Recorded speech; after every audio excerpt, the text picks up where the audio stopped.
COSEF, dans un forum comme ça a été fait en 2009, où le débat sera, le slogan sera la parité dans le code des collectivités locales, c'est ça l'exigence des femmes.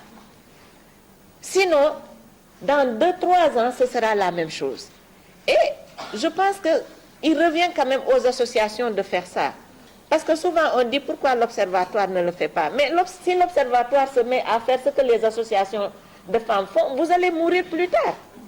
Parce que l'observatoire va capter tous les fonds pour faire ce travail de plaidoyer que les associations peuvent et doivent faire. L'observatoire, je pense, à mon avis, est à un niveau stratégique d'analyse des difficultés, des inégalités et de formuler des recommandations sur lesquelles, en tant qu'association, vous pouvez vous appuyer pour mener le plaidoyer. Donc, je pense que de ce point de vue, vraiment, moi, je suis très satisfaite par rapport à cette étude.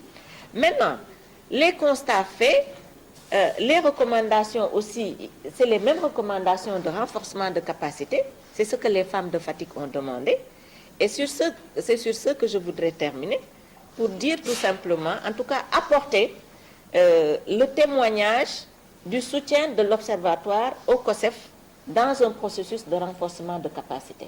Parce que comme je disais, peut-être que ça ne servirait pas beaucoup que l'Observatoire se mette à aller renforcer les capacités, alors que le COSEF peut le faire, la CAEL peut le faire.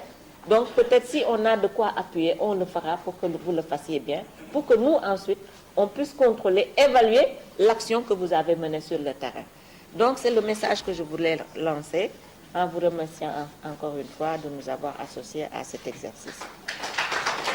Par rapport aux élections des hauts conseils des collectivités territoriales, je voudrais d'abord dire d'emblée, peut-être pour certains, peut-être que tout le monde n'a pas l'information, le code électoral a été modifié déjà, et là je parle sous le contrôle des députés, pour l'intégration de la parité. Donc c'est clair qu'à l'élection, la parité doit être appliquée. Maintenant, elle a raison aussi qu'il faut que les gens soient vigilants pour l'application effective. Il y a Elie qui est en train de me regarder. Effectivement, hier seulement, on était en train de travailler là-dessus. Nous avons reçu le décret de répartition des sièges au niveau de chaque département. Et déjà, on commence à faire une projection du nombre de femmes qu'on aura sur les 80. Ce qui va motiver évidemment un plaidoyer. Mais dès qu'on termine, nous allons partager ces résultats avec vous pour voir aussi quelle est la meilleure stratégie d'information et de sensibilisation. Je suis d'accord avec vous sur la synergie des interventions en matière de renforcement de capacité. Mais cela fera sans doute l'objet d'une autre rencontre pour préciser tout cela. Merci. Il y a Wildaf qui nous a fait l'honneur d'être avec nous. Il y a le réseau Sigil Djigen, la Radoela et la FEFAD. Vraiment, encore une fois, merci d'être venu, d'être à nos côtés. Ça nous rassure et vraiment, je pense que comme on a parlé de synergie, c'est comme ça que les choses devraient aller. Encore une fois, merci à tout le monde. Je pense que nous allons donner la parole aux consultants. Nous sommes là pour l'écouter. Et M. Rosner, que nous saluons, que nous félicitons pour tout ce qu'il fait, pour l'accompagnement, nous allons lui donner la parole. Encore une fois, merci M. Rosner. Vous avez la parole. Dans du Conseil sénégalais des femmes.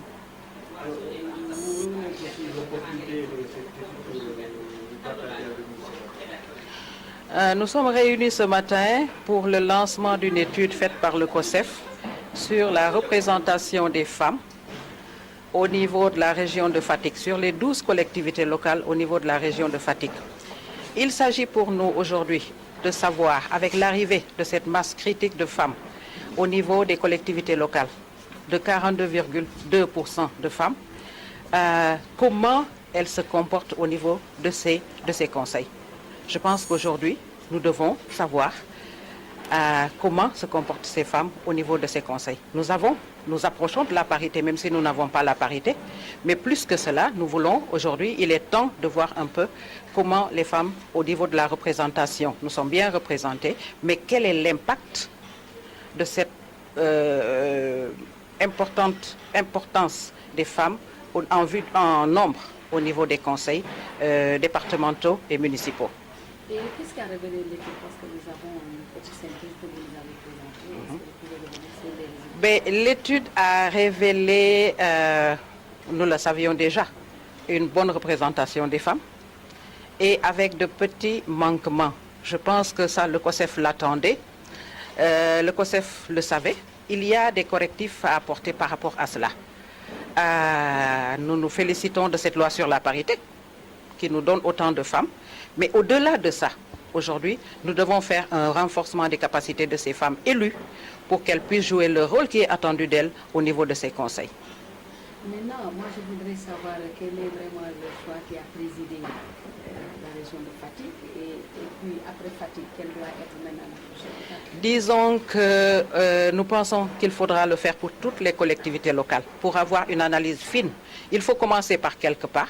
Nous avons choisi Fatick en disant qu'il y avait 12 collectivités locales au niveau de Fatick. Il fallait commencer par une région. On a commencé par Fatick.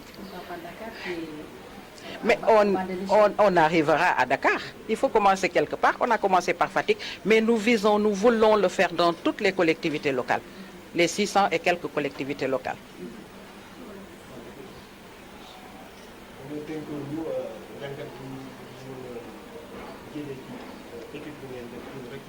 Wow. Là, je suis la directrice. Plaidoyer, c'est d'essayer. Muy def yëpp suñu partenaire la depuis lu yàgg tey gis nañ ci salle bi ni woon nañu partenaire yëpp ñëpp a ngi fi ñuy liggéey ci mbirum genre ci mbirum décentralisation ñëpp a ngi ci salle bi loolu la ñuy laaj mooy synergie bi ñuy laaj pour ñëpp ba la booloo li ñuy def yëpp ñu xalaatandoo ko defandoo ko.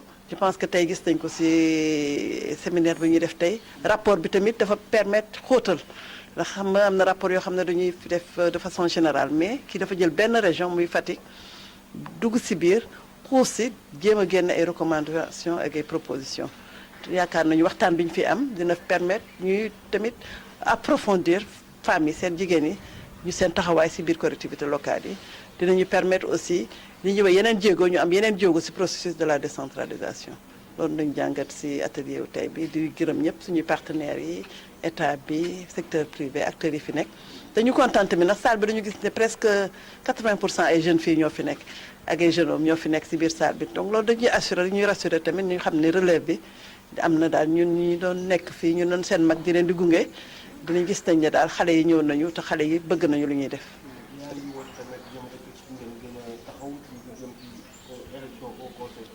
waaw comme élection yi dañ fi teg ay loi yoo xam ne dañuy wax nan lañ koy organiser nan la famille wala nekk nan la pourcentage ñu bëgg ñëpp xam ko rek ñu fàttali ko tamit ñu bañ tamit xaar ba mu pare ñu naan lii waloon nañ ko def wala lii waloon nañ ko def dañuy bay fexe balaa élection yi ñun ñëpp ñu siy liggéey ñu jéem a am si suñu taxawaay ba lu ñu bëgg du ñu pare ñu ne ah lii de bi yoon moom parité bi appliqué nañ ko amul benn fay loolu la ñu bëgg moo tax nag loolu il faut liggéey boo xam ne danga koy commencé léegi ba yegg si résultats yi nga bëgg a obtenir.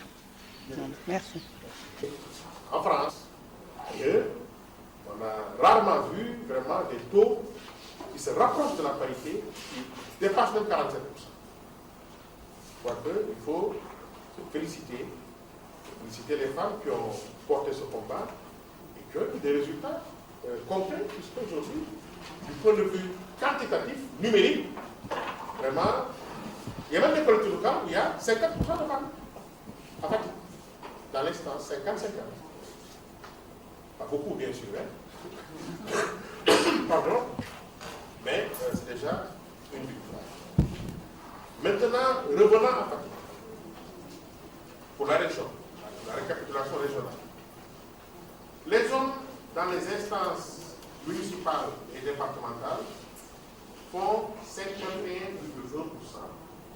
contre 47,2%. 52,2% pour 42% pour les femmes. Ça se rapproche à peu près du taux national. Et lorsqu'on interroge l'âge des élus, les jeunes ne font que 21,7%. Ce qu'on appelle jeunes, c'est moins de 25 ans, ici, en tout temps. Et les adultes font 78,7%. Combien sont instruits? Soit 4,3%. Et les non-instruits font 35,7% à Fatick. Combien exercent le premier mandat? 76% contre 24%. Et jeunes que le conseiller général. Taux d'instruction, 66% des hommes, contre 24%. Et jeunes que le conseiller général. Taux d'instruction, 66% des hommes élus font 12%, alors que les hommes font le tiers, 46%. Les femmes élues aujourd'hui sont globalement inexpérimentées, parce qu'elles exercent pour la plupart le premier. Les femmes membres du bureau font 3%, contre 15%. Je l'ai vu de la représentation et dans les instances directrices des collectivités locales. On l'a dit, c'est vrai qu'on n'a pas été la loi a été violée. Sous le regard passif de l'État par ses représentants.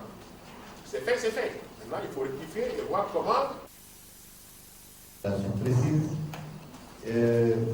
Mais je pense que j'interpelle, comment dirais-je, Mme Diop, Fatou, et voilà, l'OMP, qui doit il se retrouve avec 1%, 2% des voix. Et pourtant, les femmes, si effectivement on s'aventurait à faire des statistiques de participation, du taux de participation des femmes aux élections, on avoisinerait certainement 70 à 80%.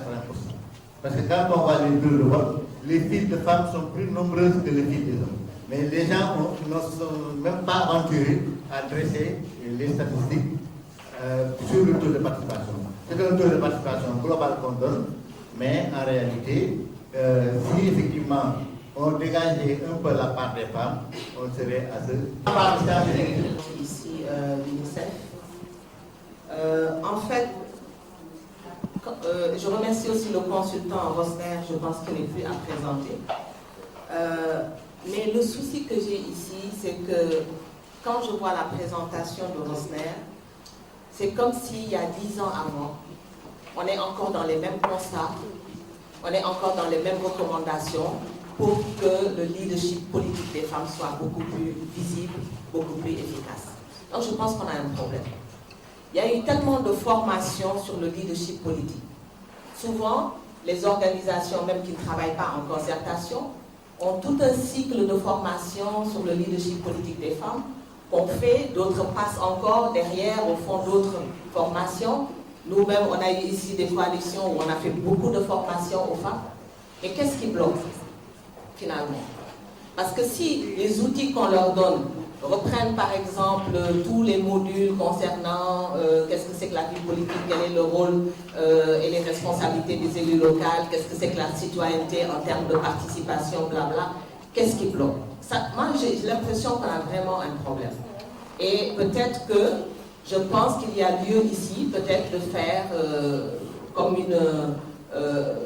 un diagnostic même des modules de formation ou des processus de formation qu'on a utilisés jusqu'à maintenant pour renforcer les capacités des femmes. Ensuite, on les forme, mais leur donne-t-on les moyens d'aller en politique? Parce qu'on parle, par exemple, peut-être, comparaison n'est pas raison, mais si on prend aujourd'hui l'exemple des États-Unis, Hillary Clinton et autres, mais en amont, il y a eu toute une préparation. Le Parti démocratique, ils ont même établi un système de financement des candidatures féminines pour aller à la conquête Donc je pense qu'il y a peut-être lieu de réfléchir davantage comment on doit organiser la participation politique des femmes. Parce que sinon, ça va être encore des bailleurs qui vont venir mettre de l'argent, on va organiser des séminaires de formation, et dans le fond, la représentation effective ou la participation effective des femmes ne changera pas. Madame Marie-Pierre Sarr, membre du comité directeur du Conseil sénégalais des femmes. Vous félicitez M. Rosner. Ça ne m'a pas étonné d'ailleurs de votre part. Une étude très pertinente. Ce que je voudrais dire également, c'est qu'il y a de l'espoir dans ce pays et vous allez comprendre le pourquoi. Quand j'ai écouté le monsieur qui a pris en premier la parole, ça m'est allé droit au cœur. Cela veut dire que les hommes, il y a des hommes. C'est rassurant, il y a des hommes qui sont pour la promotion de la femme. Ce que je voudrais dire également, c'est que ce serait bien d'inviter des hommes. C'est bien, vous avez invité des hommes. Mais j'ai l'impression que les gens ne savent pas que la parité, ce n'est pas seulement pour les femmes. Ça concerne aussi bien les hommes que les femmes. Pour donner une définition vraiment la plus simple, vous savez, la parité, c'est l'étude des rapports sociaux entre hommes et femmes. C'est ça la parité. L'étude, elle est assez intéressante, c'est ce que j'ai dit tout à l'heure. Mais j'espère, je ne sais pas s'il y a déjà une étude concernant la région de Dakar et la région de Diourbel. Moi, ce sont ces deux régions vraiment qui m'ont interpellé, si vous voulez. Parce que j'ai vu que Diourbel occupe la première place. Oui. Pourquoi? Dakar, qui occupait la première place, maintenant est arrivé au dernier rang. Donc, si vous n'avez pas encore fait d'études sur ça, il faut le faire. Je pense même qu'il fallait commencer par ça. Parce que Fatick, quand même, c'est la 5e place. Hein, c'est bien. Ce que je voudrais dire également, ça c'est dans le document, hein, que ce sont même des hommes qui le disent, hein, ils ne s'en cachent pas. Ce sont eux qui proposent les femmes sur les listes, j'ai souligné. Ce sont eux qui parrainent, c'est-à-dire les faire valoir. Il y a quand même des femmes leaders dans ce pays, mais elles sont combattues aussi bien par les hommes que par les femmes. C'est ça la triste réalité. Ce que je voudrais dire également, vous l'avez dit, M. Rosner, concernant, oui, l'impact, quel est l'impact de la parité? Une question fondamentale, il faut s'arrêter sur ça. Quel est l'impact? Vous avez conclu que l'impact, il est négatif, n'est-ce pas, si j'ai bien compris? Pas négatif, il n'est pas encore bien perçu. Bien perçu, oui. Mais ce que j'ai... concernant les conditions de vie des femmes, c'est comme ça que vous l'avez dit, n'est-ce pas, hein? Voilà. Parce qu'on ne tient pas compte de la dimension genre au niveau du budget, n'est-ce pas? Et même au niveau des populations, pour les populations également, elles n'ont pas encore vu l'impact, le véritable impact de la parité. Quand même, hein, à mi-chemin, quand même, c'est depuis 2014. Moi, ça m'a... j'ai tiqué un peu quand même. Je me suis dit, il y a problème à ce niveau-là.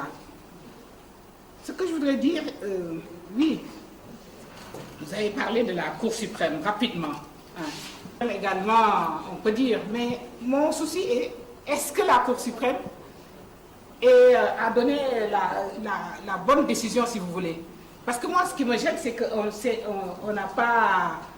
on a maintenu le maire ou la maire et son adjoint, c'est seulement pour les autres membres.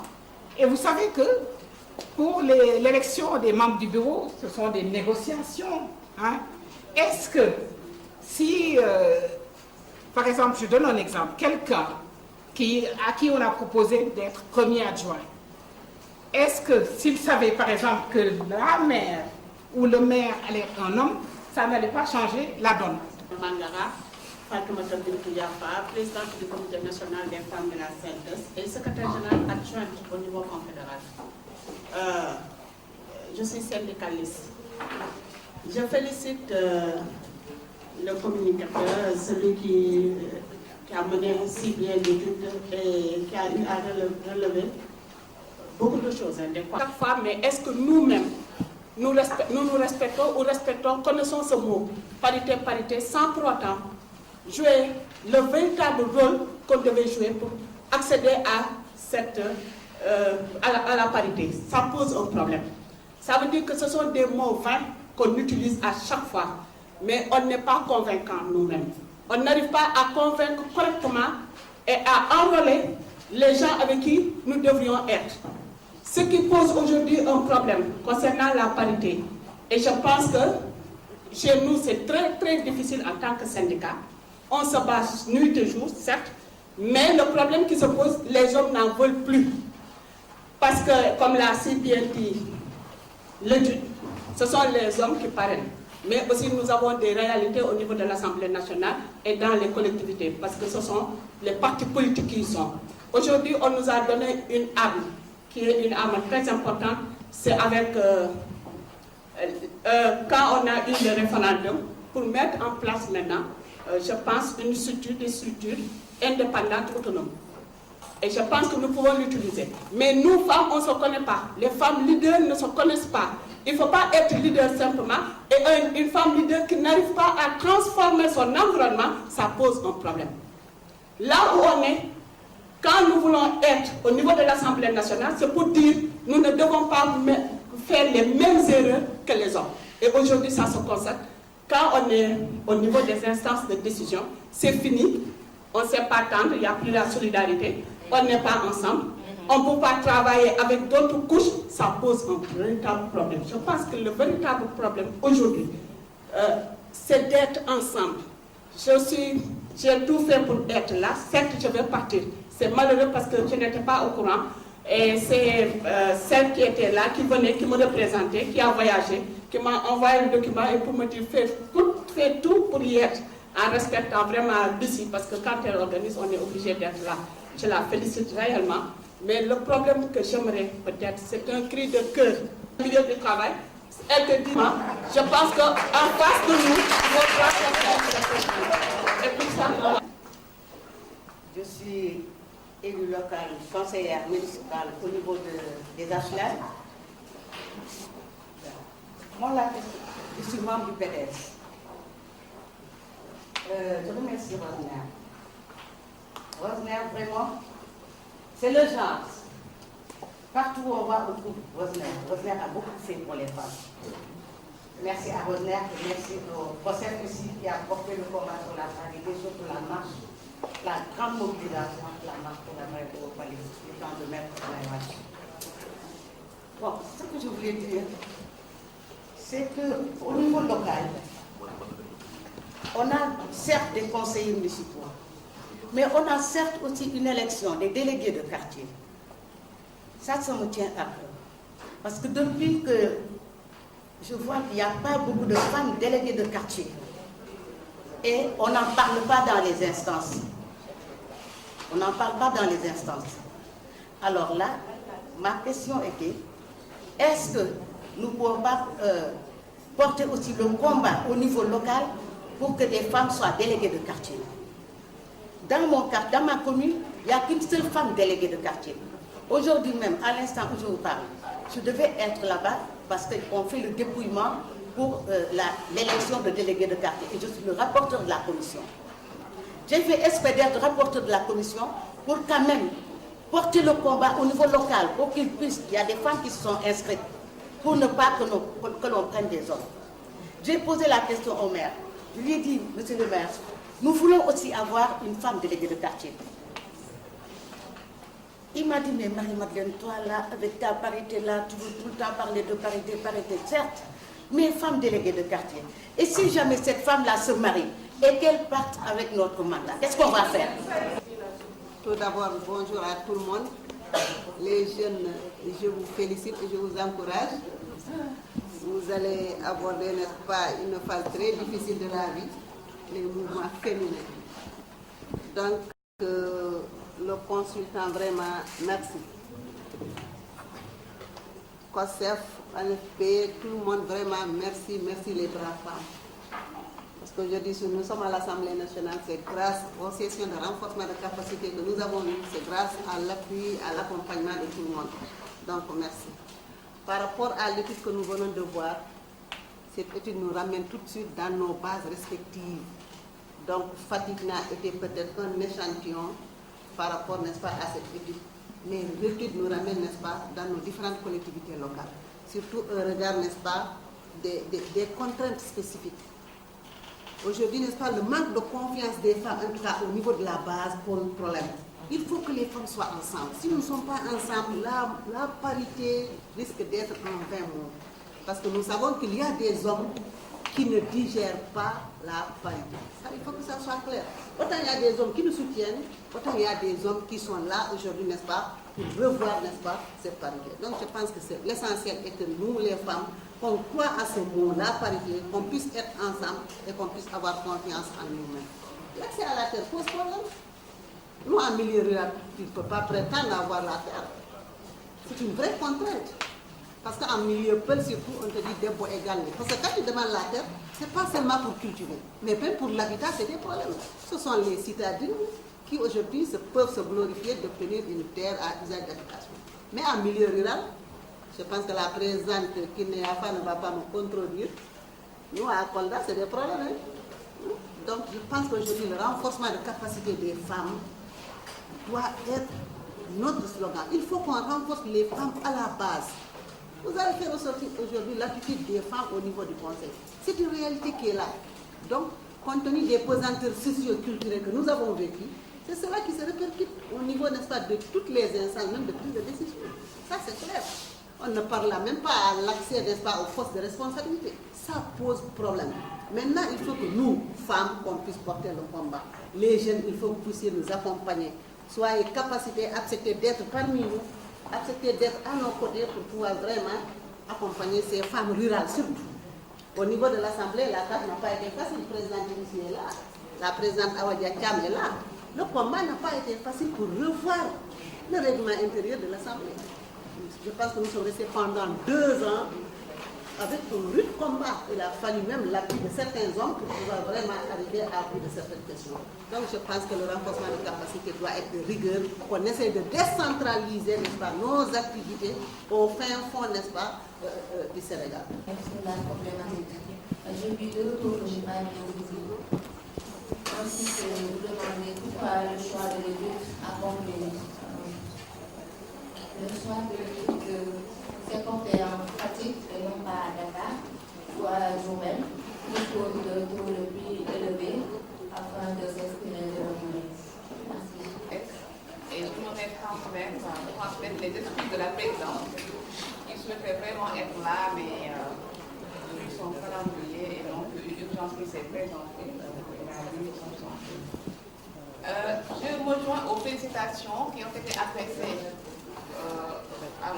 Rosner. Je dis que le COSEF a choisi en tout cas la bonne personne.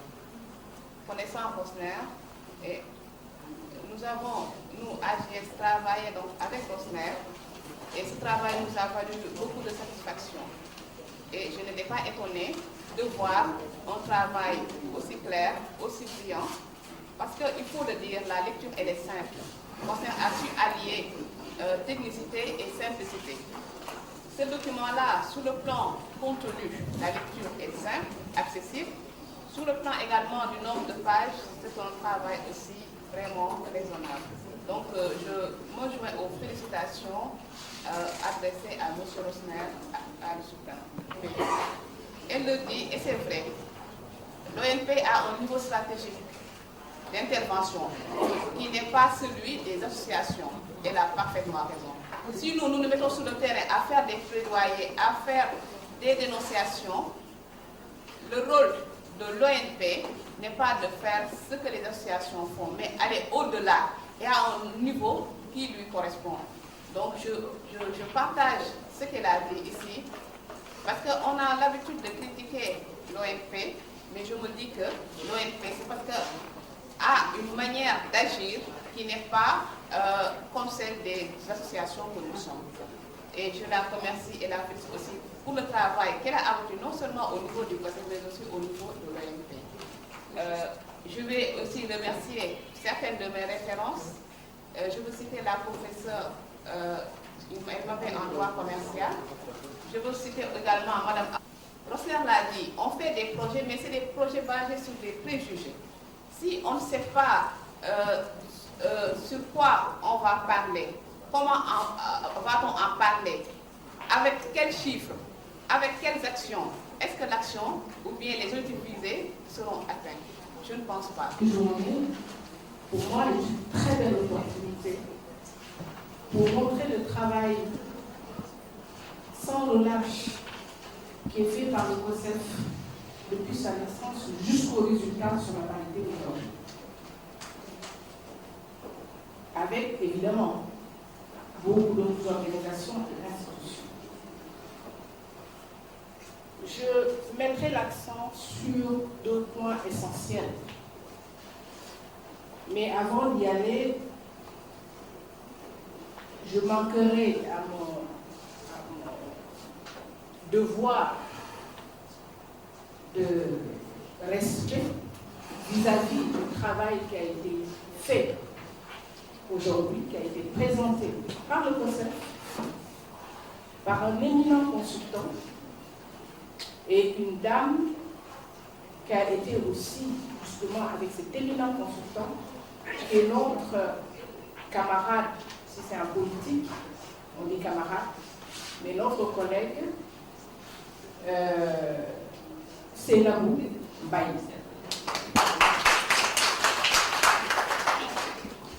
Il y a quand même plusieurs points qui m'ont interpellée, mais je pense que je ne vais pas entrer dans ces différents points parce que ça me prendrait beaucoup de temps. Et comme la présidente a dit tout à l'heure que le temps est quand même assez limité, c'est dommage que je prenne la parole vers la limite, au moment où le temps est limité. Mais je vais résumer en disant qu'il y a des points de recommandation forts qui ont été donnés, j'espère, en tout cas qu'il y a un rapporteur et qui mettra l'accent sur ces points de recommandation avant la présentation du document sur le présidium. Il y a des recommandations qui ont été faites par la présidente du COSEF, Lucie Cissé. Des recommandations ont été faites par Abissila de l'IAL, par Kiné Diop de l'ONP et par notre partenaire, inlassable aussi, ACCP, représenté ici par Mme Rodriguez. Et ces recommandations aideraient beaucoup le COSEF, en tout cas, pour le suivi de ces actions, toujours en partenariat avec d'autres organisations, parce que je sais que le COSEF ne travaille pas seul, le COSEF travaille avec d'autres organisations, la société civile, mais également avec les institutions. Si, dans ma deuxième partie, je viens maintenant par rapport à la présentation du document, qui complète un certain nombre de documents qui avaient été présentés, on l'a dit, par l'UAL, et qui sont des outils importants pour nous, en tout cas pour moi d'abord en tant que consultante et formatrice, mais également pour toute organisation voulant des outils concrets et précis avec des données pour mettre en place une stratégie pour les formations, les sensibilisations, mais pour faire avancer aussi ce qu'on appelle la parité. Pour moi, la parité est seulement un outil qui nous permet d'aller vers l'égalité. Mais j'aimerais mettre l'accent par rapport à cela sur le fait qu'on ne doit pas cracher sur ce qu'on a eu. Et je le rappelle tout le temps, sur le fait qu'on s'est battu pendant des décennies pour arriver à cette loi. Et cette loi est pour nous un porte-étendard qui nous permet d'être visibles partout, mais que les pays aussi nous envient et nous demandent comment on a fait pour arriver à cela. Et cette volonté politique, il faut toujours la rappeler entre nos chefs d'État, Abdoulaye Wade et Macky Sall. Et je pense que s'il n'y avait pas eux, on n'allait pas arriver là où on est aujourd'hui. Ensuite, il y a quelqu'un a dit tout à l'heure, je pense que ça doit être Marietou, parce que quand Rosner parlait, Marietou a parlé, évidemment, je disais à Fatou, mais écoute, tout ce que j'ai noté pour en parler, ça a été déjà dit par ces deux, et ça montre justement également que nous sommes des consultants, et que nous sommes sur le terrain, et que nous connaissons les besoins essentiels des femmes et des hommes qui sont sur le terrain. Et je pense que si nous voulons réussir, en tout cas nous aider nous-mêmes, il faut évaluer toutes les formations qui ont été faites sur la base. Et ça, c'est important. Je dis toujours qu'à l'Assemblée, le COSEF peut avoir un groupe parlementaire. Je pense que justement de ce renforcement de cette capacité, d'abord de cette confiance en soi qu'on nous a inculqué pour dire nous aussi nous voulons être élus. Je pense que ça c'est le travail du COSEF. Donc vraiment, Madame Kawadia, tu as la parole. Merci tout le monde ici. Je voudrais, à l'entame de mon propos, féliciter le COSEF pour cette initiative. Je crois que Lucie m'a présenté. suis membre du COSEF. J'ai été la 3e présidente du COSEF. J'ai eu l'honneur et l'avantage d'être là au moment où on parlait de la parité, donc d'avoir participé à tout ce processus. Avec beaucoup d'entre nous ici, sur ma droite, j'ai ma sœur Marie-Tou, qui a eu à nous accompagner dans le cadre de la structure qu'elle dirigeait, et beaucoup dans cette salle également. Donc cela dit, Madame la Présidente, je voudrais vous aussi vous remercier, vous féliciter et dire que l'initiative du COSEF, elle est importante. Cette initiative d'aujourd'hui, de partager cette étude, et vous avez choisi des personnalités importantes.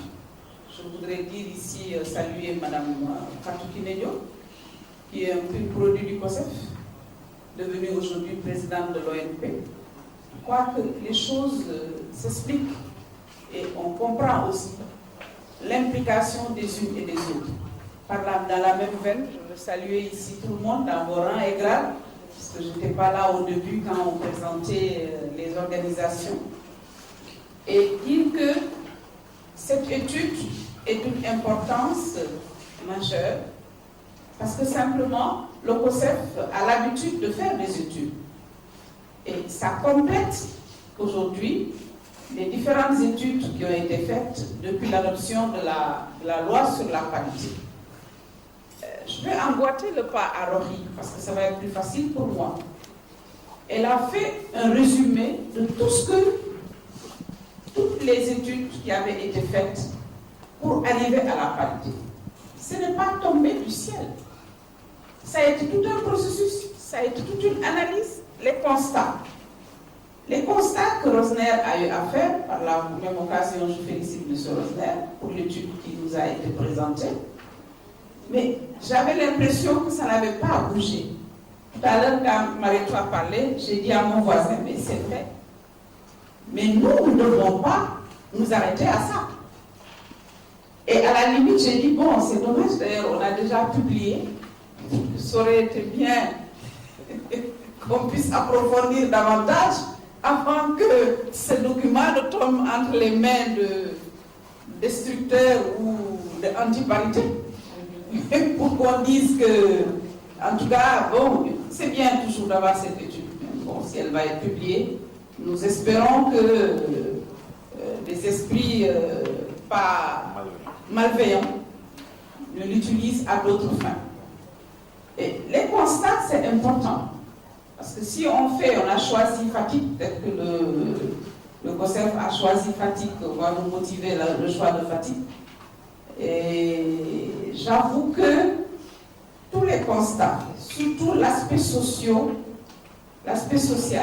on a parlé de pesanteur sociale. Moi, je suis de celles qui aujourd'hui estiment que on ne doit pas trop nous appesantir sur ça. C'est quand même que des femmes s'asseyent ici dans cette salle, qu'on puisse avoir des femmes qui acceptent, même si elles sont traînées, pourquoi les amène, qu'elles acceptent d'être sur la liste. Je me dis qu'il y a un grand pas qui a été fait au Sénégal. Parce que quand même, du point de vue historique, on a fait l'analyse de la situation de la femme politique au Sénégal. Avant les indépendances, juste après les indépendances, dans les années 70 où les femmes commençaient à prendre la parole, dans les années 80 où on les a organisées en tant qu'association, jusque vers les années 90 avec la naissance 94 du COSEF et tant d'autres structures. Donc il y avait une certaine conscience. C'est peut-être cette conscience qu'il faudra, les consultants, interroger. Peut-être qu'il faudra qu'on fasse aujourd'hui une analyse de toutes ces associations, de ce qui les avait motivées il y a 20 ans. Est-ce que c'est la même chose qui nous motive? Je crois que la syndicaliste a parlé tantôt et j'ai eu froid dans le dos quand elle nous a dit « Ah non, bon, les femmes disent qu'elles ne sont pas engagées, elles viennent juste pour chercher l'argent. » C'est un problème, mais c'est une réalité. Je sais que nous faisons partie d'une génération qui se battait pour avoir le savoir, pour pouvoir se battre et être là où on décide des décisions pour les autres. Avoir le savoir, ça vous donne droit au pouvoir de pouvoir travailler et d'avoir des ressources. Mais ça ce n'était pas une seule fin en soi. Il fallait pouvoir allier les deux. Être syndicaliste, défendre son poste, je le dis beaucoup plus pour les jeunes, Parce qu'il ne faut pas que ça soit un bon modèle. Ce n'est pas bon. Nous, dans le temps, on disait qu'il fallait rouge et expert pour être à l'université de Dakar. Pour y être, défendre les intérêts matériels et moraux des étudiants. Mais pour être là-bas, il fallait être étudiant. Ça veut dire qu'il fallait passer en juin. Il fallait passer en octobre. En tout cas, il fallait être là et ne pas être exclu. Donc, je dis aujourd'hui, il y a une question de motivation, il y a une question d'engagement. Et c'est heureux, je l'ai entendu, de la voix des jeunes. Je crois qu'on doit être dans cette dynamique. Le cas de Fatick, on nous a parlé d'éloignement. Bon, il y a tout c'est un contexte, il y a toute une sociologie autour des femmes qui y sont. Mais la Fatickoise n'est pas différente de la Dakaroise ou de la Kaolackoise, c'est toutes des Sénégalaises. Je crois qu'aussi, il est important, à mon avis, comme je dis, les constats, bon, c'est des fois nous-mêmes, la place des femmes, je crois qu'il a été très détaillé, il a très bien détaillé le comportement, le truc sociologique qui entoure tout cela. Et j'avoue que nous, en tant que COSEF, ce que nous devons faire et renforcer, c'est continuer cette sensibilisation. Continuer à montrer que la parité, non seulement, ce n'est pas un cadeau, la parité, aujourd'hui, il faut la préserver, elle est opportune, elle est utile. Elle est opportune et elle est utile aujourd'hui. Rokhaya a parlé, Rokhaya Gassama tout à l'heure a dit que c'est quelque chose même à partager avec les autres. C'est une réalité. Je ne suis pas du genre à voir la France simplement comme modèle, mais quand François Hollande est venu, la seule chose belle que le président a eu à montrer, c'était de l'amener à l'Assemblée. Et lui-même a avoué, parce que nous nous sommes inspirés, au niveau du COSEF aussi, de la loi sur la parité en Europe. On s'est rendu compte que les fenêtres étaient ouvertes, là où on fermait, on vous ouvrait une porte, en même temps on vous donnait l'échappatoire par la fenêtre. Et c'est pour cela qu'on avait fait de la parité une condition de recevabilité des listes. En France, la parité existe, mais si vous ne l'appliquez pas, vous payez simplement une amende. Mais nous, on n'avait pas besoin de ça.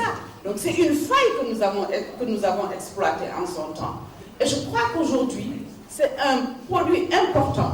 On a l'ONP, qui est une structure importante, qui joue son rôle, mais chaque fois je tape sur le Guinée en lui disant qu'il faut faire davantage. Présidence et les politiques de cet État sont définies au niveau le plus élevé. C'est une réalité. À l'Assemblée, on va discuter de la loi sur les élections bientôt, dans cette semaine. On est en session extraordinaire. C'est sûr que la révision du code électoral va encore être mise sur la table. Les politiques qui sont ici dans cette salle, il faudra aussi que nous soyons très vigilantes et que dans le cadre du changement du code électoral aussi, qu'on ne touche pas de manière... qu'on ne touche pas en tout cas aux dispositions du code électoral. Je crois que la juriste tout à l'heure a parlé de dispositions. En fait, la loi sur la parité, ce n'est pas une seule simple loi, c'est tout un ensemble de dispositions qui existent dans le code électoral que nous avons eu à modifier et à adopter. Parce que n'eût été cette démarche, on n'aurait pas pu avoir la condition de recevabilité et à tous les niveaux. Je crois que c'est un ensemble, j'ai voulu toucher à beaucoup de choses en même temps, parce qu'on n'a toujours pas l'occasion de pouvoir échanger comme ça avec les élus, avec l'ONP, et je me dis qu'aujourd'hui on est à un niveau important. Si nous-mêmes nous nous mettons à descendre la parité, si nous nous mettons à montrer que les aspects négatifs, je crois que ce ne sera pas une bonne chose. À dire qu'on a 64 femmes, c'est un aspect important et historique en Afrique de l'Ouest. 64 femmes sur 150. Ces femmes, elles viennent avec leur niveau. Mais le Sénégal, tout le monde n'est pas licencié, tout le monde n'est pas maîtrisable. Le Sénégal, les gens est composé de différentes catégories sociales, et ce sont ces mêmes catégories que nous retrouvons à l'Assemblée nationale. Les femmes qui viennent de Fongolémis, les femmes qui viennent de Koumpentoul, mais elles viennent avec les revendications de leur population. Donc on ne peut pas leur demander d'être experts en budget. On ne peut pas leur demander d'être experts en des trucs environnementaux, mais elles viennent avec les préoccupations de leur population. Et c'est l'objectif de la parité. Pour que les femmes qui sont une défendent les propositions et les préoccupations de leur population. Et je crois que ça, elles le font très bien. Elles le font très bien, il faut le saluer et il faut qu'on continue dans ce sens-là. Certes, il y en a qui ont eu des comportements, mais les autres ont des comportements pires. Mais chaque fois que c'est nous qui le faisons, on le fait avec tellement de claque que bon, on ne retient que ça. Je ne veux pas en dire davantage, je crois que les uns et les autres l'ont un peu suivi. Mais je vous assure que celles qui y sont, il y a des femmes respectables, respectueuses et qui sont là-bas pour la parité. Battons-nous pour que la parité soit, comme je dis, elle est utile, opportune, il faut que nous la préservions et que nous fassions de sorte qu'elle soit réellement effective. Et ça aussi, les politiques, nous avons une grande part de responsabilité. Nous qui sommes dans les instances de position, de décision dans nos partis, et même à la base surtout, ça je parle pour les jeunes, il faut que vous vous battiez. On ne va pas vous servir sur un plateau d'argent. Si vous n'allez pas aux réunions, ne comptez pas sur votre charme, ne comptez pas sur votre amitié. En politique, il n'y a pas tout ça. Il faut être là, se battre et être au niveau de la décision. Même si c'est le soir, battez-vous qu'il n'y ait pas de réunion le soir. Nous, par moment, je crois que quand les femmes sont nombreuses, mais créer les conditions pour que les lieux de réunion et des dates et des heures de réunion se fassent au moment où vous y êtes. Mais j'étais bien contente de pouvoir être là et d'échanger sur cette question. Je vous remercie encore une fois et félicite. En blanc, en haut sur les gradins, à crier. Donc aujourd'hui, nous avons ce que nous avons. Je pense que c'est un autre.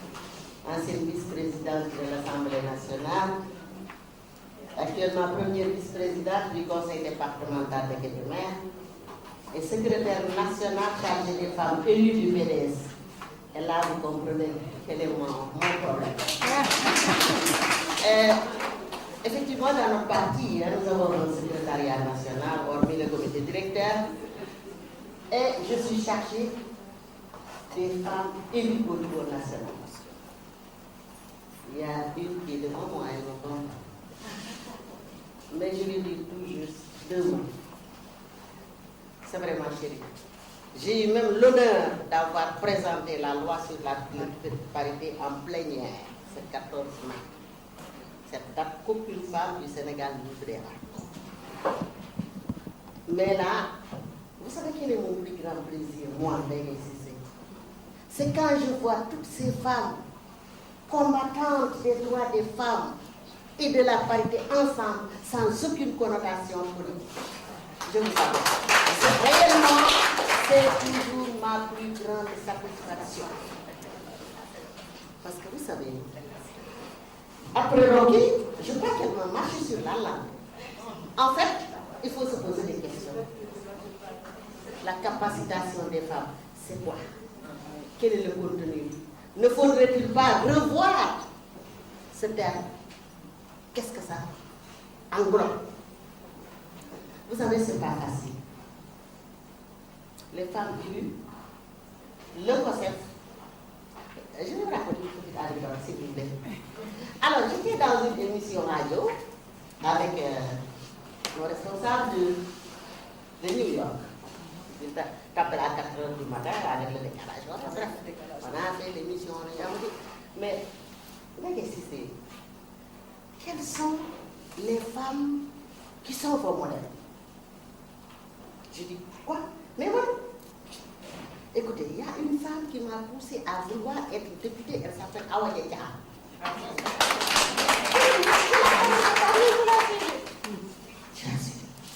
Je dis sur le plan politique, j'adore Aïssata Tall Sall parce qu'elle est fidèle et brave. C'est pas parce qu'on n'est pas de la même coloration politique. Je crois que ce qu'on cherche chez les femmes, c'est d'abord les convictions et les principes, l'engagement. La dernière fois que je suis venue ici à Réunion, je vais raconter une anecdote. Parce que dans le conseil départemental de Kébémer, qui compte 40 conseillers, 20 femmes et 20 hommes, c'était pas donné. Alors quand ils ont commencé, les hommes se posaient. Je me suis levée, j'ai dit, écoutez, il faut finir. Moi, je suis vice-présidente. ndax kii di sama càmmiñ kat député la président de groupe la nangu maa may président waaye yow wóor na leen bu dul yow mana te boo nee benn maa ñaar yéen ñi fi toog yëpp nag xool est-ce que xam ngeen man fu ma bokk ñu ne man leen ko set fii laay toog woo leen ñu fekk je vous assure fii laay toog woo leen ñu fekk ma fi ñoo leen ko set ma leen bu ñu ñëwee di ngeen leen xam Fada neen wax na dëgg man de dugguma ci coow jigéen alors j'ai veillé au bureau. Nous avons un bureau paritaire. J'ai veillé sur les commissions. J'ai dit, écoutez, même les commissions, la nekk assemblée, xam nga li nga dund soo koy xeex dañ ciy ñeme. te mu wóor la ni wóor wéetoo ci. ma ne même les commissions dañuy paritaire. waaye nag le problème du loolu. ma dem àtte Omar Lo ne ko yow mi yaa xeex ko pare. monsieur le ministre mu ne da ngay xeex pare. lu tax nga jël président. conseil départemental di ko jox 1,5 million comme 1,3 million premier vice-président sax 50 000 mu ne man ko da ngaa bëgg may dal ci gànnaaw di ko neexal bu ma bëggee déplacé wu di jàppale jigéen ñi wala may ñàkk sax defuma ko mu ne ma mais ça c'est pas bon man ko donc il y a des problèmes de fond parce que quand vous donnez tous les moyens à l'homme quelle que soit la place que vous donnez à la femme même si c'est honorifique. Est-ce qu'elle peut se comporter en conséquence et faire face? Donc il y a des problèmes de fond réellement. Donc il y a raison. Moi je crois qu'il faut qu'on revoie le contenu de nos forces. Mais il y a une chose qui m'étonne. On ne lâche pas son produit.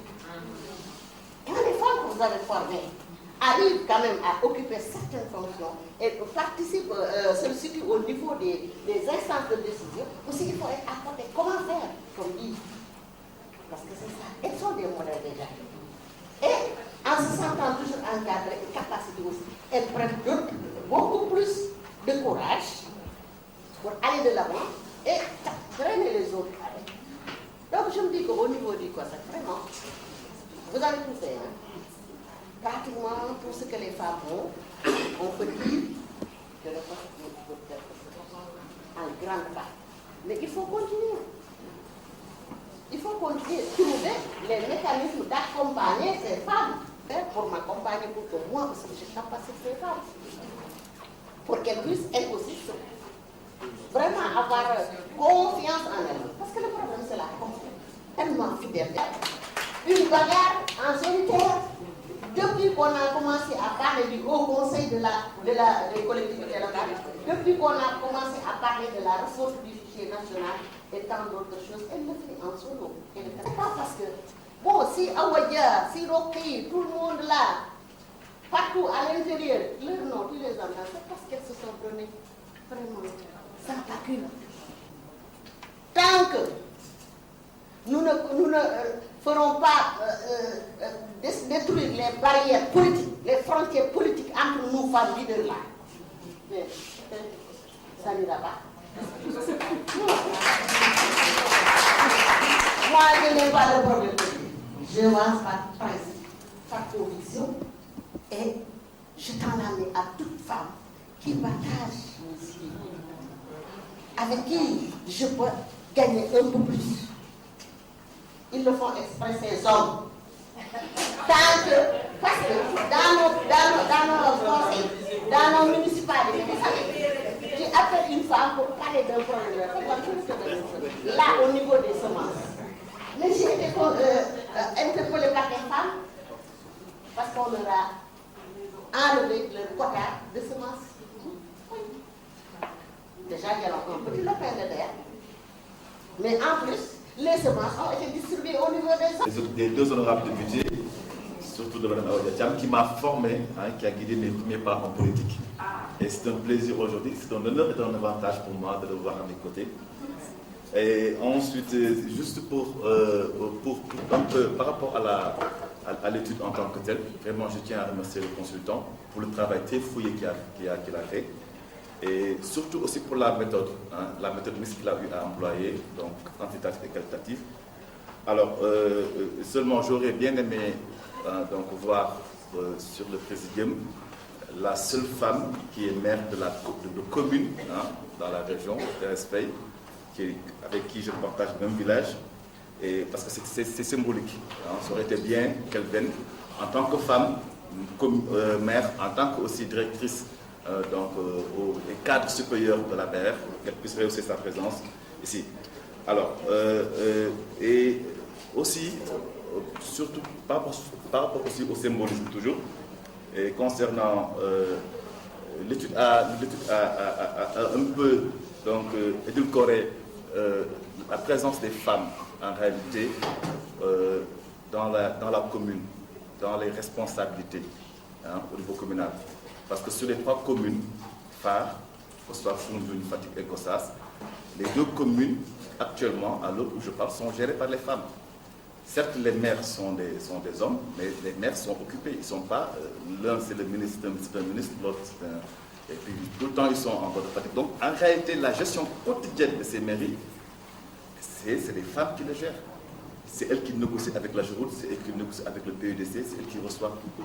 On les a trouvées sur le terrain, on a vu le travail, et ça aurait été bien aussi que cela puisse figurer dans le document, dans l'étude.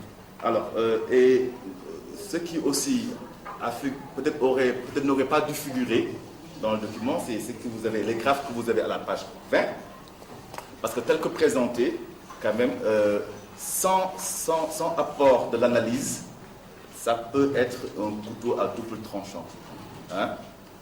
Parce que ce qui ressort de ces 2 graphes, c'est en fait l'inutilité de la parité. Ça qui ressort de ces 2 graphes. Et les commentaires qui accompagnent les graphes aussi, donc, font ressortir cela. Et c'est dangereux parce que demain, on peut avoir un président fou qui se lève et qui se dit, écoute, moi, le COSEF a dit que la parité n'a aucun impact sur le vécu des femmes, et donc je retire la loi.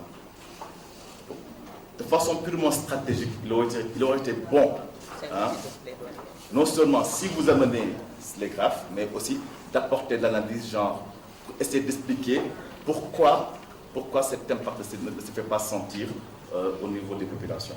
Donc ça, c'était la 3e question, mon 3e constat. Et puis par rapport au thème de formation, je suis d'accord avec celles qui m'ont précédé, qui sont mes tantes, qui récemment et autres, et moi qui m'ont accompagné pendant des années. Je ne savais pas qu'un jour j'allais me retrouver sur cette question, parce que j'ai toujours titillé les gens sans y entrer.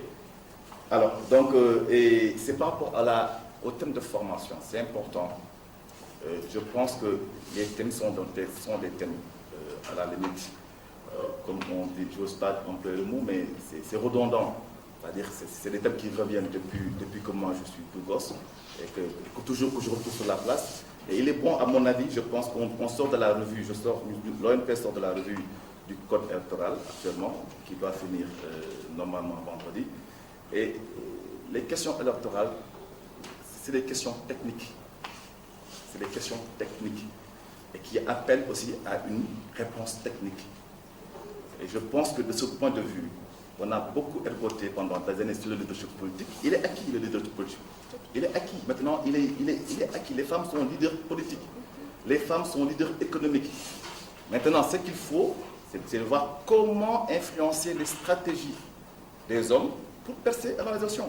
Parce que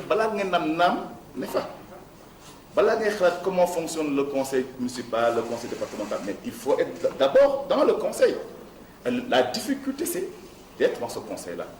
Madame la première adjointe au maire de Fatick nous racontait sa poursuite à l'intérieur de la commune avec les hommes lors de la confection des listes.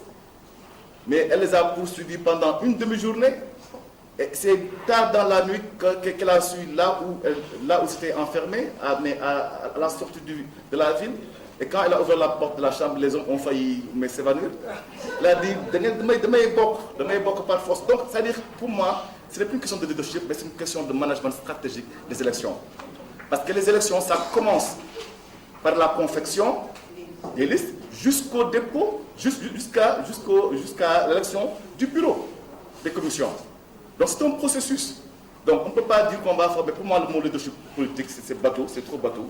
Donc, il faudra qu'on revoie cela. Et aussi, en termes de recommandations, j'aimerais bien qu'à l'issue de cette... il y a d'autres recommandations qui me semblent beaucoup plus techniques et que j'aimerais bien partager avec le COSEF l'OMP pourrait bien, donc on pourrait revoir les perspectives aussi de collaboration, de partenariat avec le COSEF, parce que nous sommes sur un vaste chantier et donc forcément le COSEF aura une très grande place à jouer donc, à nos côtés. Je vous remercie. Votre disponibilité, malgré votre séance extraordinaire, vous avez tenu à être là. Je remercie le consultant.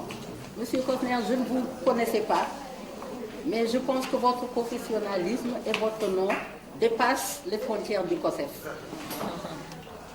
J'ai entendu parler de vous par Seynabou Mbaye, notre secrétaire général, et à chaque fois qu'il y avait un nom à citer, elle disait Rosner. Mais je lui disais, mais qui c'est ce Rosner-là? Il me disait, elle me traçait votre... Vous savez, elle est tout à fait derrière, mais elle a été à la base de ce travail avec Rosner. Vous la voyez, elle est juste derrière, c'est la secrétaire générale du COSEF. Et je crois qu'il faut quand même que des gens la présentent, parce que si ce n'était qu'elle, personne ne la connaît. On sortirait de cette réunion en disant qui c'est la secrétaire générale du COSEF. Donc Nabou, tu te mets debout, comme ça, les gens vont regarder qui travaille auprès de la présidente du COSEF. Vraiment, sans ménager. Je voudrais juste apporter une contribution parce que je voudrais quand même soutenir ce que elle était là. Il fallait choisir le maire et ses adjoints. Donc c'était le maire et 4 adjoints. On a demandé qui veut se présenter. J'ai vu que le maire et ses 4 adjoints étaient des maires. Je demande des formations avec les partis politiques. Parce que vraiment, ce cas-là, vraiment, ça me reste vraiment sur le cœur. Je vais commencer par remercier vraiment tous les acteurs qui ont eu à travailler de manière vraiment efficace pour en arriver aujourd'hui à la tenue de cet instant de partage. Donc des recommandations, on en a eu. Et je crois que toutes ces recommandations seront compilées autour d'un plan d'action. Et c'est cela mon rêve. Et je remercie aussi les anciennes du COSEF qui nous ont vraiment accompagnés, qui ont guidé nos premiers pas. Et c'est pour cela que j'en appelle à l'engagement des jeunes, les jeunes ici présents, et leur dire qu'à l'époque, nous n'avions que notre engagement et nous n'avions que notre confiance en soi. Et tout est venu naturellement avec cet accompagnement vraiment efficace de nos anciens. Merci beaucoup. Maintenant, après tout ce que nous venons d'écouter, moi je vais mettre l'accent sur la synergie des actions. Parce que Mme Khawadia venait de le rappeler, la loi sur la parité n'est pas tombée du ciel. Ça a été tout un processus, mais un processus articulé dans un cadre. Toutes les femmes représentatives de tous les secteurs sont venues se donner la main, mener un combat que tout le monde a porté pour vraiment arriver à la loi sur la parité. Et aujourd'hui, de la même manière, je crois qu'il est bon aussi de refaire la même chose, c'est-à-dire créer un cadre de concertation large. Je ne sais pas comment on va l'appeler, si c'est assise ou quoi, mais en tout cas que ça soit un cadre où tout le monde va agir pour dégager des stratégies. Notre camarade venait de dire que les femmes ont eu à bénéficier de beaucoup de formations. Mais qu'est-ce qui bloque? Moi, je crois qu'il nous faut aller vers des actions, parce que dans ce cadre-là, il y aura beaucoup de structures faîtières qui font maillage du territoire national. Et quand des stratégies seront dégagées, je crois que ce sera avec une même synergie que les gens vont aller jusqu'à la base, donc faire cette action de sensibilisation, de formation, parce que jusque-là, on sait que la parité n'est pas bien perçue, et surtout des stratégies qui vont viser les hommes. Parce que jusqu'à présent, nous parlons entre femmes. Quand est-ce qu'on va donc cibler des assemblées d'hommes? Cibler des assemblées d'hommes, des assemblées de jeunes. Parce que c'est à distance qu'on les interpelle. Bon, pas forcément. Je forme sur le plaidoyer, mais je n'ai jamais fait le plaidoyer moi-même. Ce n'est pas parce que les gens ont eu des connaissances que forcément ils vont les appliquer. Donc il faut négocier ce passage-là de la connaissance à la volonté et de la volonté à l'action. Je crois qu'il est important d'être conscient que ce n'est pas parce qu'on a formé des gens qu'ils ont acquis des connaissances qu'ils vont forcément agir. Vous savez, je crois que c'est important. Parce que ce sont elles d'ailleurs qui ont empêché l'application de la parité dans les bureaux. Les gens ont résisté et ont fait ce qu'ils ont l'habitude de faire, en montrant que s'ils ont changé dans les conseils, c'est parce que la loi les y obligeait. Une femme, bon, mon père décède, on dit que mon frère, j'hérite de la moitié de la femme de mon frère. Ou alors on veut prier, non, les femmes derrière. Ou alors on me dit, oui, alors ton mari t'a battu, mais il faut demander pardon, bien que tu sois victime, parce que c'est lui qui t'amène au paradis. Hein? Alors on va voir l'imam, non, tu es créé même à partir de la corde de l'homme. Est-ce que tu vois? Dans d'autres textes, dans d'autres religions, c'est comme ça. Hein? Donc, quand Dieu crée l'homme, il dit que l'homme était seul, il a créé la femme. Donc, c'est comme si le principe c'est l'homme et la femme est là pour accompagner. Mais alors, quand on vit ces choses au quotidien, est-ce que vous pensez qu'il est facile d'entrer dans le conseil pour un tablage de tout ça? Non. Donc, c'est des choses qui sont des réalités que l'on vit tous les jours. Ce n'est pas parce qu'on est élu que tout ça disparaît. On entre dans le conseil avec ce background-là qui est acquis depuis la naissance. C'est depuis la naissance qu'on nous apprend que, oui, alors toi, tu es une femme, ne te presse pas, etc. Donc, c'est inné. Et il est difficile pour les femmes de se départir de ça. Parce que, étant conseillères, elles sont dans la société. Et la société, dans bien des cas, privilégiée. Vraiment, les femmes et hommes élus et les représentants de l'État, le troisième jour, nous organisons un forum sur les rôles et relations des acteurs. Et ce forum est présidé et managé par les femmes qui ont été formées et qui demandent aux populations quels sont vos rôles, quelles sont vos attentes. Et à l'issue de cet atelier, nous l'avons fait peut-être dans 5 régions, nous avons un livret de recommandations qui est remis aux maires, que ce soit hommes ou femmes. Et ce livret de recommandations va nous servir même à avoir des financements ou parce qu'on a offert des manuels de formation, ça va être un critère de sélection des prochaines années. Est-ce que ce livret, l'état d'exécution de ce livret de recommandations, et nous sommes en train de le publier, au-delà de ces 5 régions, d'avoir un livret, un modèle de livret, qui pourra être partagé avec le COSEF et les autres partenaires pour qu'on puisse l'utiliser de plus en plus dans les formations. Et aussi, nous avons souhaité dans ces ateliers, chaque fois que nous faisons maintenant de façon systématique, pour tous les partenaires, on a un pourcentage de participation des femmes. On ne peut pas avoir juste des femmes. 60-40, c'est des hommes qui sont là et qui écoutent les femmes. Et on a une stratégie. Si vous dites atelier sur le genre, les hommes vont désigner les femmes. Quand on a fait l'acte 3, vous étiez là-bas, on voulait analyser la prise en compte du genre dans l'acte 3. L'atelier, on l'avait intitulé l'évaluation de l'acte 3 par les élus.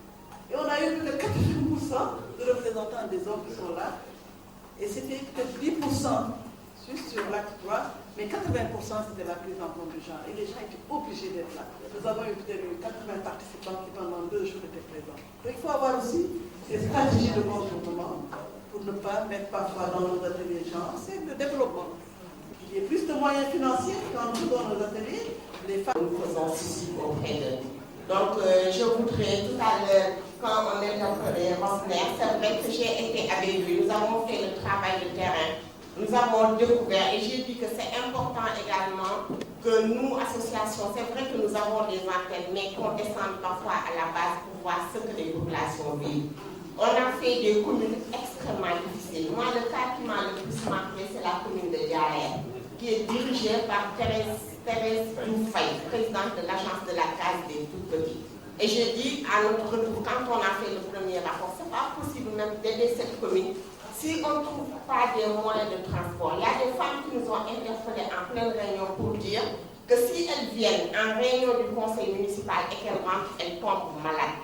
Parce que les limites de la commune font 15 km et il n'y a pas de moyens de locomotion. Même pour se déplacer, il faut trouver une charrette. Et avec le vol de bétail, qui est un fléau dans cette commune, il y a presque plus de chevaux. Même pour trouver une charrette, il faut faire la commande et il faut payer 2 000 à l'aller et 2 000 au retour. Elles disent que pour venir en réunion, elles sont obligées de marcher. Si vous imaginez la limite de la commune, les conseillères qui habitent là-bas, hommes et femmes, les conseillers, elles font 30 km. Et c'était poignant, et heureusement, on était avec une partenaire qui était venue spécifiquement d'Espagne. Ça, ce sont des réalités qu'on a vécues. Donc, et dans cette commune, par exemple, il a fallu qu'on recourt à l'interprétation, parce que ce sont des élus qui sont là, qui ne parlent pas le Wolof, qui ne parlent pas le français, qui ne s'expriment qu'en CRF. Donc, même pendant notre séance de travail, pour les interroger, administrer le questionnaire, il a fallu que l'une d'elles, qui a fait des études, puisse nous écouter, puisse traduire le questionnaire, etc., et puisse nous rapporter les réponses. Ce n'est pas évident. C'est pour dire que, et il y a un aspect tout à l'heure qui a été abordé. Moi, je pense qu'il ne faudrait pas qu'on occulte le fort taux de renouvellement de ces conseils-là, aussi bien hommes et femmes. On a vu qu'au niveau de la région de Fatick, le taux de renouvellement est supérieur à 80%. C'est un taux qui va jusqu'à, vous avez dit, 82%. Ça aussi, cela annule tous les efforts de formation qui ont été faits. En 2012, il y a eu un changement de majorité politique. Et les élections qui ont suivi ont amené de nouvelles personnes et de nouvelles personnalités. Et ces femmes et ces hommes à la fois n'ont pas forcément les capacités. C'est vrai qu'à la pratique, donc il y a des choses qui seront acquises, mais je pense que c'est important. On a renforcé des capacités, mais ces personnes ont été mises sur la touche et il y a de nouvelles personnes. Je pense que même quand on analyse ce qui se passe au niveau de l'Assemblée nationale, souvent moi, je passe toute ma journée, mon ministre me dit, mais toi tu es du côté des députés ou tu es du côté de l'exécutif? Parce que quand j'entre à l'Assemblée, c'est des réunions avec les femmes, etc. Mais ça aussi, dans l'analyse, il faut pas. Il y a eu une certaine nouveauté, une certaine jeunesse dans le parti majoritaire et cela a forcément des impacts par rapport au leadership féminin. Donc c'est à intégrer. Donc je voudrais réitérer mes remerciements à tous nos honorables invités qui sont restés à l'ONP, à toutes les associations, aux institutions, aux invités, etc. Et également remercier le COSEF. Donc c'est parce que les gens m'ont fait confiance. Et c'est parce que ça aussi c'est mon engagement. Donc j'ai énormément de charges, mais je parviens à me libérer et à aller sur le terrain pour vivre avec les femmes ce qui se passe là-bas. Donc vraiment, je vous remercie, Madame la